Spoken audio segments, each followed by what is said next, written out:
नमस्कार विद्यार्थियों, स्वागत है आपका एक बार फिर से अरावली पाठशाला की ऑनलाइन क्लासेस में। तो विद्यार्थियों, हम कक्षा 9वीं के गणित पढ़ रहे थे, जिसमें हमने प्रश्नावली 8.2 कर रहे थे और इस प्रश्नावली में अपन ने लास्ट वाले वीडियो में 4 सवाल कंप्लीट कर लिए थे। अब हम आगे के सवाल समाप्त करेंगे आज इसी वीडियो लेक्चर में। तो बने रहिए हमारे इस वीडियो लेक्चर में शुरू से लेकर अंत तक। वीडियो को कंप्लीट और पूरा देखिएगा। अगर चैनल पर पहली बार आए हुए हो तो चैनल को एक बार सब्सक्राइब जरूर कर दीजिएगा।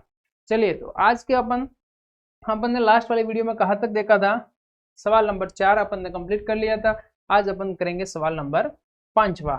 देखिए 5वां क्वेश्चन क्या कह रहा है। 5वां क्वेश्चन है, एक समांतर चतुर्भुज एबीसीडी में ई और एफ क्रमशः भुजाओं एबी व सीडी के मध्य बिंदु। एक समांतर चतुर्भुज एबीसीडी दे रखा है, एबीसीडी दे रखा है। इसमें ये वाली भुजा और ये वाली भुजा आपस में समांतर, ये और ये समांतर हो गए। ठीक है, समांतर भुजाओं के मध्य बिंदु क्रमशः ई और एफ क्रमशः भुजाओं ए बी, और ई इसका मध्य बिंदु ए बी का और सी डी का मध्य बिंदु है F. A B C D के मध्य बिंदु है। देखिए आकृति, जो आकृति आपको दे रखी है, दर्शाइए कि रेखाखंड ए एफ और सी एफ विकर्ण बी डी को समत्रिभाजित करते हैं। मतलब अपन को बताना है कि ये जो पार्ट है ये वाला, यहाँ से देखिए अपन ये यहाँ तक ये वाला पार्ट, यहाँ से ये वाला पार्ट और यहाँ से ये वाला पार्ट, इन 3 टुकड़े हो रहे हैं। अपन को बताना है जो विकर्ण है, ये बी डी क्या है, एक विकर्ण है। तो अपन को सिद्ध करके बताना है कि विकर्ण है जो 3 समान भागों में बट रहा है। मतलब कि डीपी बराबर पी क्यू बराबर बी क्यू, ये 3 भागों में बराबर रूप से विभाजित हो रहा, ये अपन को सिद्ध करना है। चलिए अपन स्टार्ट करते हैं। सबसे पहले अपन लिखेंगे दिया हुआ है। क्या लिखेंगे? दिया हुआ।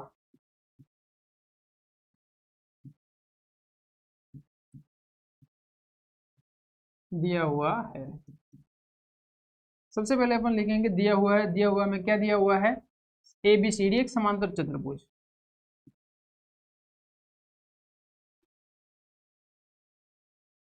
समांतर चतुर्भुज, ये अपन को दिया हुआ है। ठीक है, फिर ई और क्रमशः देखिए जिसमें ले रखा है ई व एफ क्रमशः ए बी और सी डी के मध्य बिंदु है। मध्य बिंदु है, ये अपन को दे रखा है। यहां तक कंप्लीट समझ में आया। अब मुझे सिद्ध क्या करना है, देखिए सिद्ध करना या दर्शाना।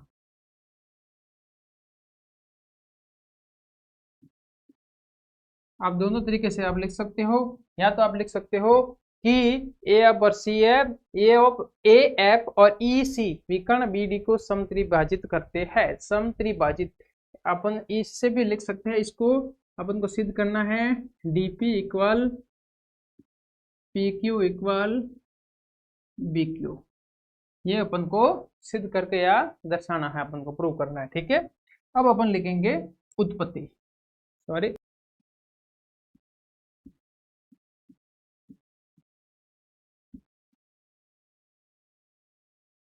देखिए उपपत्ति में सबसे पहले देखिए अपन बता देते हैं कि प्रूफ क्या करना है। सबसे पहले अपन इसको समझ लेते हैं सवाल को। देखिए सवाल समझने पर यहाँ देखिए, सबसे पहले अपन देखेंगे कि मुझे क्या सिद्ध करना है।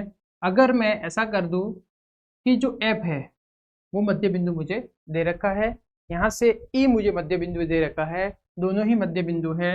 और यदि मैं इस वाली भुजा पी एफ और इस वाली भुजा सी क्यू को मैं समांतर सिद्ध कर दूं तो मुझे पता चल जाएगा इस वाले त्रिभुज से सॉरी, इस वाले त्रिभुज में देखिए, ये वाला त्रिभुज देखिए आप डी सी क्यू, इस डी सी क्यू वाले त्रिभुज में देखिए अगर ये वाली और ये वाली भुजा मैं समांतर सिद्ध कर देता हूं तो ये वाला तो मध्य बिंदु है, अपन को दे रखा है। और यदि ये मध्य बिंदु है और ये समांतर रेखा है दोनों आपस में, तो ये जहां पर तीसरी भुजा यहाँ पर मिलेगी तो ये बिंदु P होगा, वो भुजा बी ये सॉरी Q और D का मध्य बिंदु होगा। किससे सिद्ध होता है ये मध्य बिंदु प्रमेय के विलोम से सिद्ध होता है। इसी प्रकार से मैं यदि A, B और P वाले त्रिभुज में, समझ में आया यहाँ तक, अपन इसको अगर मैं समांतर सिद्ध कर दूं तो ये मध्य बिंदु प्रमेय के विलोम से यहाँ पर मुझे dp बराबर PQ मिल जाएगा। हाँ समझ में। फिर यदि त्रिभुज A, B और P में मैं यदि, ये तो मध्य बिंदु है, ये जो E है वो तो अपने पास मध्य बिंदु है, ये और ये अगर मैं समांतर रेखा दोनों सिद्ध कर देता हूं तो इससे पता चल जाएगा कि जो Q है वो इसमें B और P, देखिए ये वाला त्रिभुज A, B और P में BP का मध्य बिंदु होगा। ये भी मध्य बिंदु प्रमेय के विलोम से सिद्ध होगा। तो इससे ये वाला पार्ट और ये वाला पार्ट दो भागों में बढ़ जाएगा। तो इससे पता चलेगा क्या कि PQ किसके इक्वल है, BQ के इक्वल है। इस प्रकार से DP, PQ और BQ आपस में तीनों ही इक्वल आ जाएगी। तो इससे पता चलता है कि ये तीनों समान भागों में बट रहे हैं, मतलब तीन समान टुकड़े समत्रिविभाजित हो रहा है। इसमें मेन दिक्कत कहाँ आ रही है, इसमें मेन दिक्कत यहाँ आ रही है कि अब इसको और इसको समांतर कैसे सिद्ध करें, समांतर कैसे सिद्ध करें। अगर ये तो अपन को मध्य बिंदु दे रखा है, चलो ठीक है, मगर इसको समांतर सिद्ध करना यही अपने लिए मुसीबत है। ठीक है, अब इसके लिए क्या करेंगे, देखिए यदि यदि यदि मैं इस वाले त्रिभुज को यहाँ देखिए, यदि मैं इसको यहाँ से ये यहाँ से ये जो चतुर्भुज बन रहा है, ये जो चतुर्भुज बना है, यदि इस चतुर्भुज को मैं समांतर सिद्ध कर देता हूं, अगर समांतर सिद्ध कर दिया मतलब ये वाली दोनों भुजा आपस में समांतर हो जाएगी, तो इनके टुकड़े भी आपस में समांतर होंगे। यदि ये भुजा दोनों आपस में समांतर है तो इसके ये वाला और ये वाला टुकड़ा भी आपस में समांतर होगा। समांतर भुजाओं के आधे भी समांतर ही होते हैं, तो अपन बता सकेंगे। तो इसको सबसे पहले मुझे समांतर सिद्ध करना है। तो समांतर सिद्ध करने के लिए हम क्या करेंगे वो देखिए। यहाँ पर देखिए इस भुजा में ये दोनों तो आपस में समांतर है, ठीक है, ये दोनों, जैसे ये पूरा ABCD दे रखा है उसमें ये और ये आपस में समांतर है। अब इसी को आप मानकर इसी को आप लेंगे, फिर अपन इसको समांतर सिद्ध करेंगे। वो आप अपन कंसेप्ट क्या करते हैं, देखिए कैसे करेंगे। इसको आप क्रम वाइज लिखिए, ठीक है। अब मैं इसको समझाने की दृष्टि से किया था, अब यहाँ पर मैं लिख रहा हूँ। देखिए अब इसमें चतुर्भुज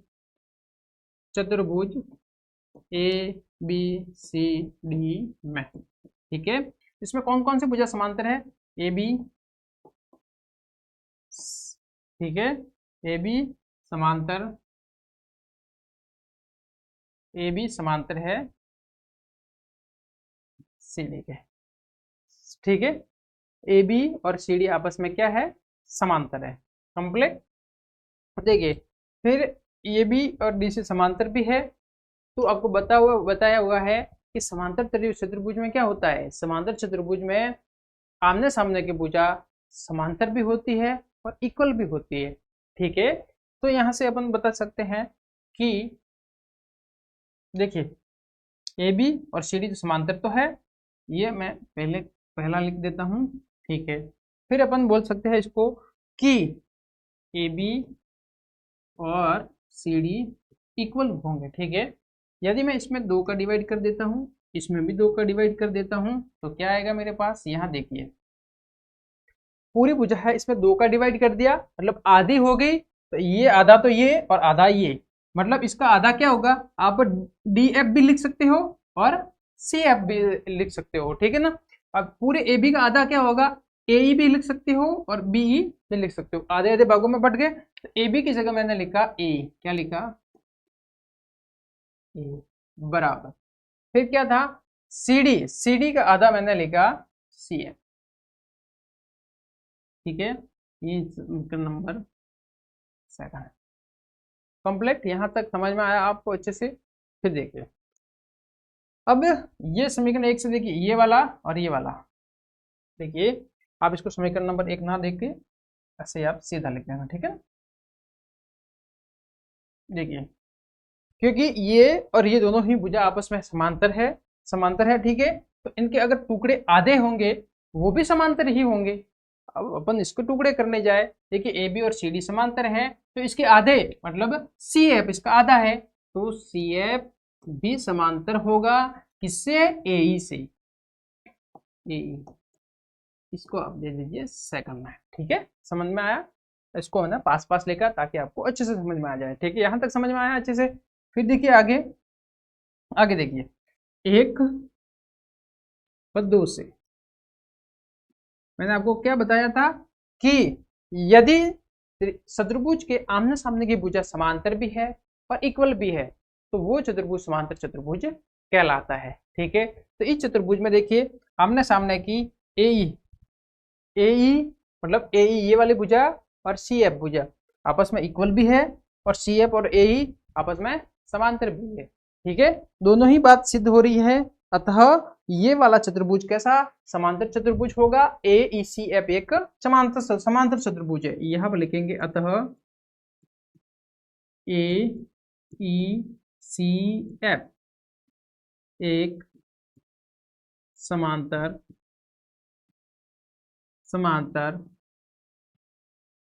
चतुर्भुज है। समझ में आया यहाँ तक, बढ़िया से समझ में आया होगा, कंसेप्ट क्लियर होगा, ठीक है, यहाँ तक समझ में आया अच्छे से, ठीक है। अब आगे देखेंगे अपन, ठीक है, यहाँ पर कोई किसी भी प्रकार की कोई दिक्कत नहीं होनी चाहिए, ठीक है। अब अपन आगे देखते हैं, आगे किस प्रकार से करेंगे, चलिए यहाँ पर आगे देखिए। अब मैं त्रिभुज ले रहा हूँ, ये वाला त्रिभुज देखिए, डी क्यू और सी, ये वाला त्रिभुज डी क्यू और सी में देखिए। अब इसमें क्या है, एफ है जो सी डी का मध्य बिंदु है, एफ सी डी का मध्य बिंदु है, क्या है, मध्य बिंदु है, ठीक है, ठीक है, बढ़िया समझ में आ रहा है। देखिए अब ये वाली और ये वाली साइड मैंने समांतर सिद्ध कर दी है, ठीक है, मतलब कि ये जो साइड देखिए मैंने क्या किया था, ए एफ ये वाली साइड और सी ई ये वाली साइड मैंने समांतर सिद्ध की थी। देखिए सी एफ ए समांतर थी, सी एफ ए समांतर, देखिए सी एफ ए मतलब ये वाली भुजा और ये वाली भुजा आपस में समांतर और इक्वल है। तो अपन को पूरा पता चल गया इससे कि ये पूरा ही एक समांतर चतुर्भुज है। कैसा चतुर्भुज है, समांतर चतुर्भुज है। समांतर चतुर्भुज है तो अब ये वाली भुजा आपस में समांतर होगी, इस वाली भुजा के समांतर होगी, तो इन शतमान चतुर्भुज के आधा टुकड़ा होगा, वो भी समांतर ही होगा। तो इस पूरी भुजा ए एफ का समांतर क्या है, जैसे कि ए एफ है, इसका आधा टुकड़ा है पी एफ, तो इसमें देखिए पी एफ समांतर होगा किसके, इस वाले पूरी भुजा सी ई के पूरी भुजा सी क्यू के समांतर होगा, आधा टुकड़ा है तो ये भी समांतर होगा, ठीक है। पी एफ समांतर है सी क्यू से। अतः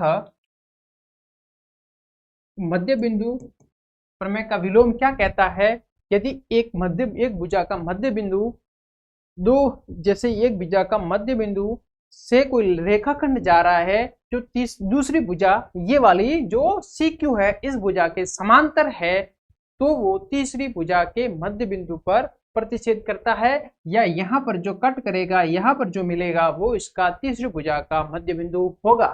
तो अतः पी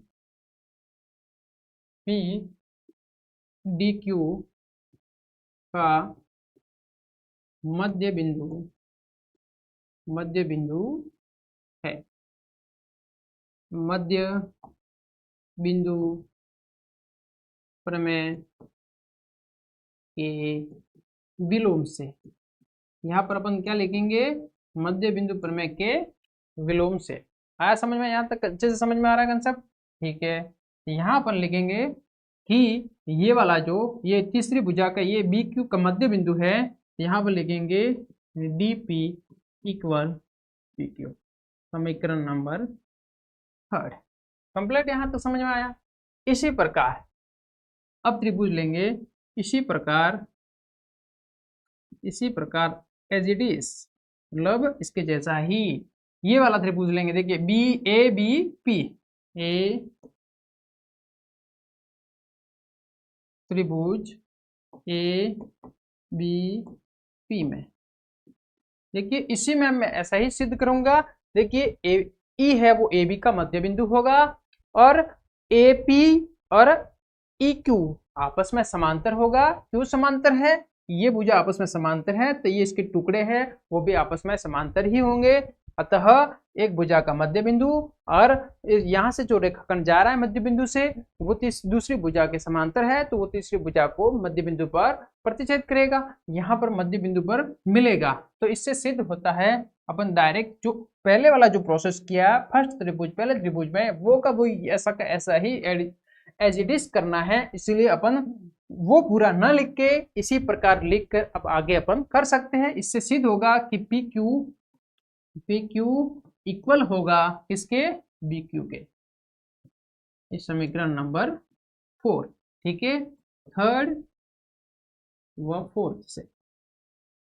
देखिए थर्ड व फोर्थ से क्या बोला है? डीपी है जो बी क्यू के इक्वल है, बी क्यू है वो, देखिए डीपी है वो पी क्यू के इक्वल है, पी क्यू है वो बी क्यू के इक्वल है। अतः जैसे एक वस्तु दूसरी वस्तु के इक्वल है और दूसरी वस्तु तीसरी वस्तु के इक्वल है तो 1, 2 और 3 तीनों ही वस्तु आपस में इक्वल होगी। तो यहाँ पर मैं लिख सकता हूँ कि dp बराबर bq बराबर pq, ठीक है, ये तीनों ही आपस में इक्वल होगी। अगर तीनों ही टुकड़े इक्वल है, यहाँ से देखिए ये और ये वाला टुकड़ा, फिर यहाँ से ये टुकड़ा और यहाँ से ये 1, 2 और 3 ये तीनों ही भाग आपस में इक्वल है, समान है। अतः ये वाला क्या है, ये स्टेटमेंट आप लिख देना।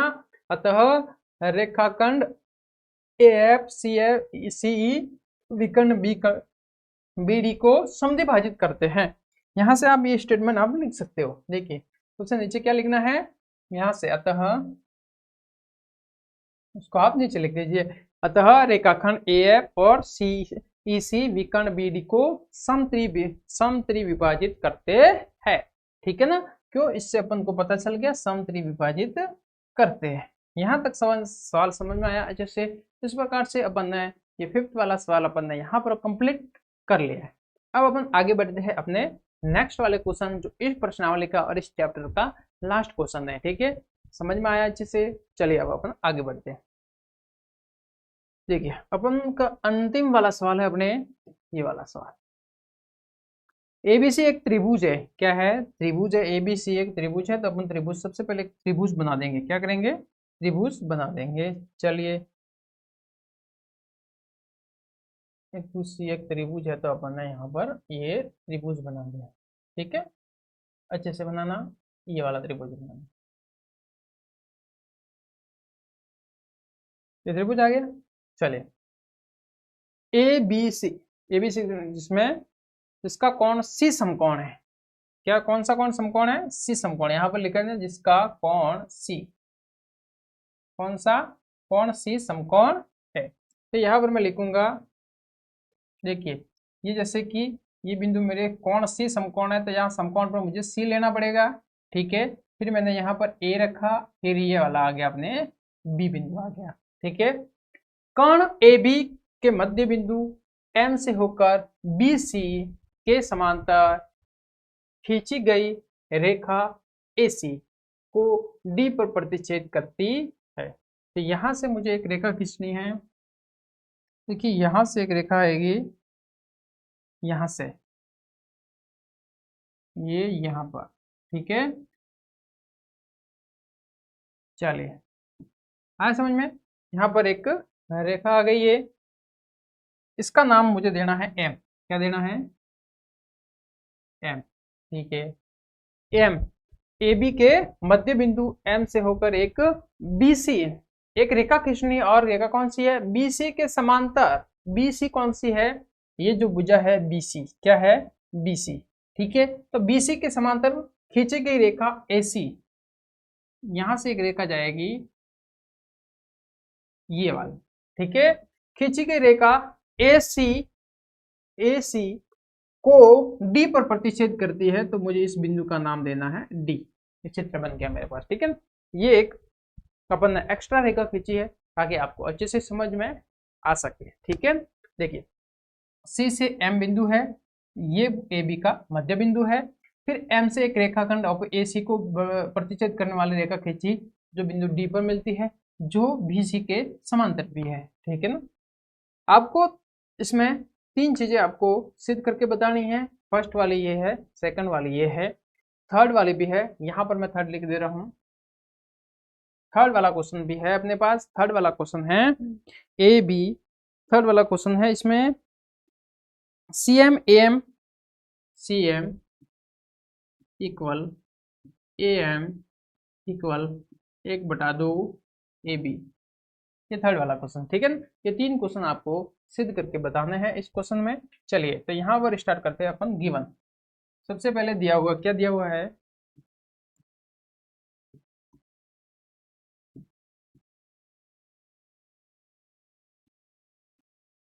दिया हुआ क्या क्या है वो लिखेंगे अपन।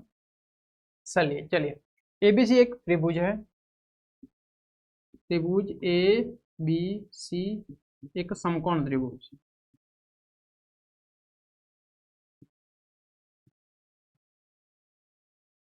समकोण त्रिभुज है, दिया अपन को, गिवन है। कोण ए बी के मध्य बिंदु एम से होकर बी सी के समांतर। ए बी के मध्य बिंदु एम से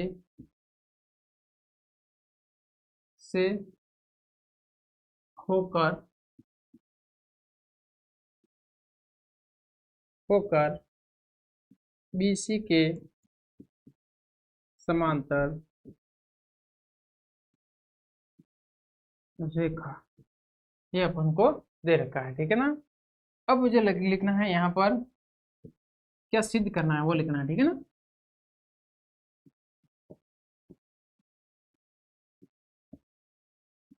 सिद्ध करना है, क्या क्या सिद्ध करना है वो अपन लिखेंगे। सिद्ध क्या करना है, पहला क्वेश्चन है डी ए सी का मध्य बिंदु है, ये सिद्ध करना है। ठीक है। दूसरा क्वेश्चन सिद्ध करना है एम डी लंब है ए सी पर। थर्ड वाला क्वेश्चन सिद्ध करना है C M equal A M equal 1/2 A B. ये तीन क्वेश्चन अपन को सिद्ध करके बताना है। ठीक है ना। तो अब हम यहाँ पर स्टार्ट करेंगे उपपत्ति। क्या लिखेंगे, उपपत्ति।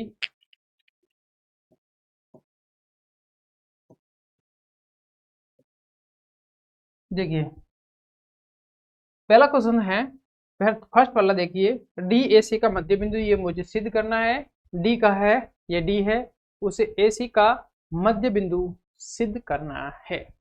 ठीक है। तो चलिए यहाँ पर देखते हैं।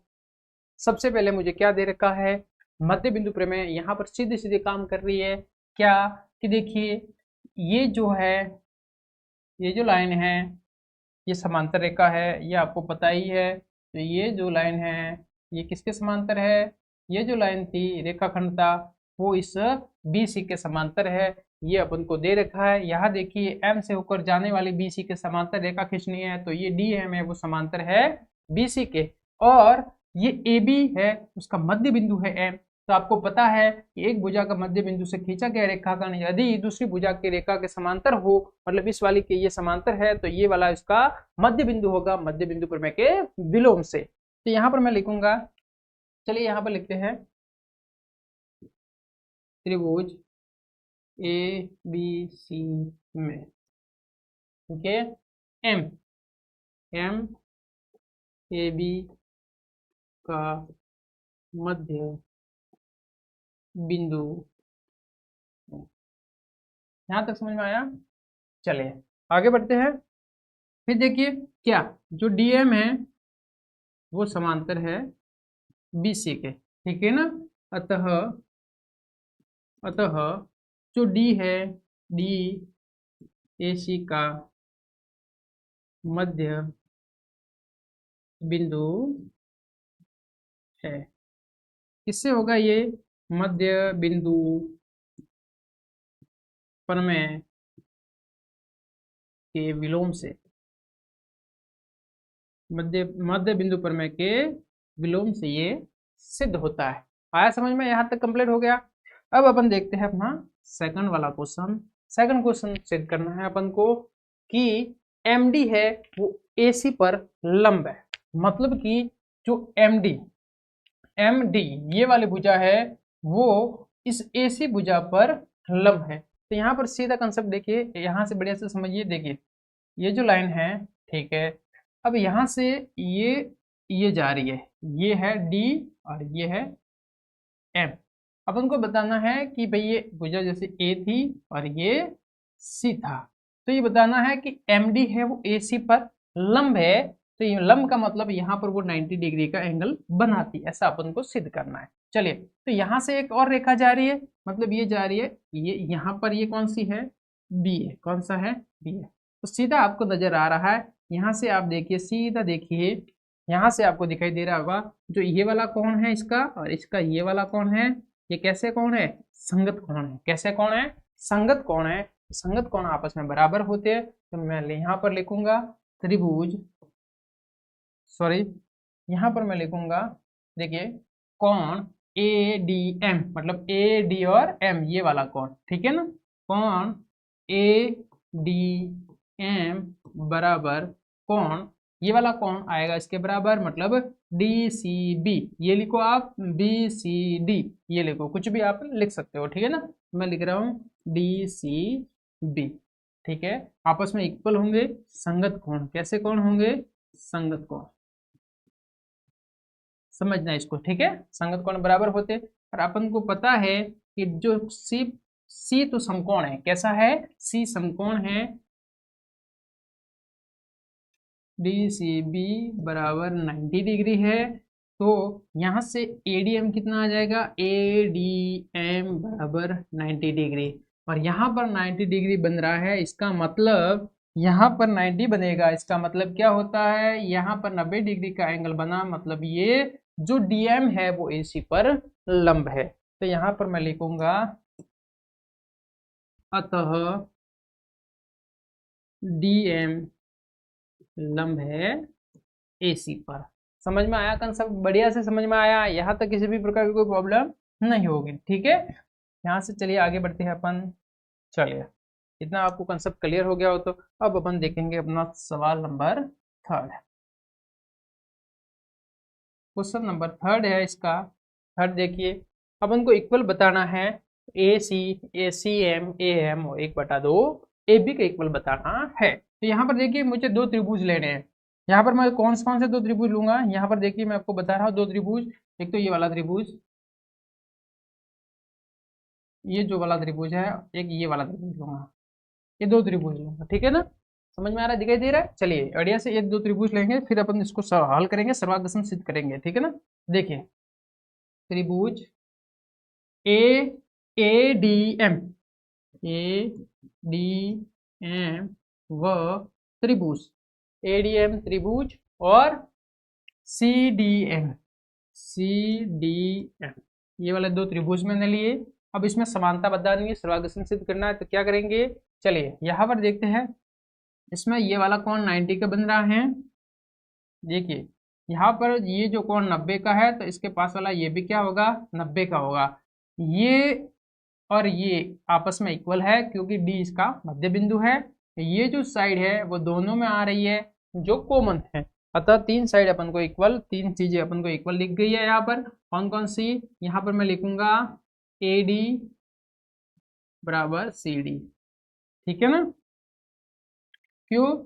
डी ए सी का मध्य बिंदु है, ठीक है? समझ में आया यहाँ से? ठीक है। अब अपन देखेंगे A D M, A D M, A D M equal C D M बराबर, ये दोनों ही 90 डिग्री के, कितने के हैं? 90 डिग्री के, ठीक है? दो चीज इक्वल आ गई। अब देखिए डीएम डीएम डीएम डीएम, ये वाली साइड क्या है? उभयनिष्ठ। क्या है? उभयनिष्ठ है। कंप्लीट यहाँ तक समझ में आया आपको अच्छे से? ठीक है। 3 साइड, अतः त्रिभुज ADM सर्वागसम है त्रिभुज CDM से। कौन सा रूल लगेगा? बाय SAS रूल से दोनों ही सर्वागसम है। सर्वागसम है तो इसमें क्या होगा? AM, इस त्रिभुज का ये वाला पार्ट, इस त्रिभुज का ये वाला पार्ट CM आपस में इक्वल होंगे, किससे? By CPCT। ठीक है, कंप्लीट यहाँ तक समझ में आया आपको अच्छे से? ठीक है ना, इक्वल के होंगे CV और CM बाय CPCT। सर्वागसम त्रिभुज है दोनों ही, तो इनके संगत भाग आपस में बराबर होंगे। यहाँ पर देखिए एक और कंसेप्ट है, यहाँ पर सिर्फ ध्यान से देखिएगा। देखिए यहाँ पर जो M है वो AB का मध्य बिंदु है, तो यहाँ पर मैं ऐसा लिख सकता हूँ AM बराबर 1/2 AB, लिख सकता हूँ ऐसे। चलिए देखिए यहाँ पर लिखूंगा AM बराबर 1/2 AB, ये इस प्रकार से अपन लिख सकते हैं। क्यों? क्योंकि ये M है वो AB का मध्य बिंदु है, तो यहाँ पर मैं लिखूंगा AM बराबर 1/2 AB। ठीक है, समझ में आया? चलिए तो यहाँ से अपन हम इसको हल करेंगे कि जो AM है वो तो 1/2 AB के इक्वल है। ठीक है ना, AM 1/2 AB के इक्वल है, और ये AM CM के भी इक्वल है। तो इससे क्या सिद्ध होता है?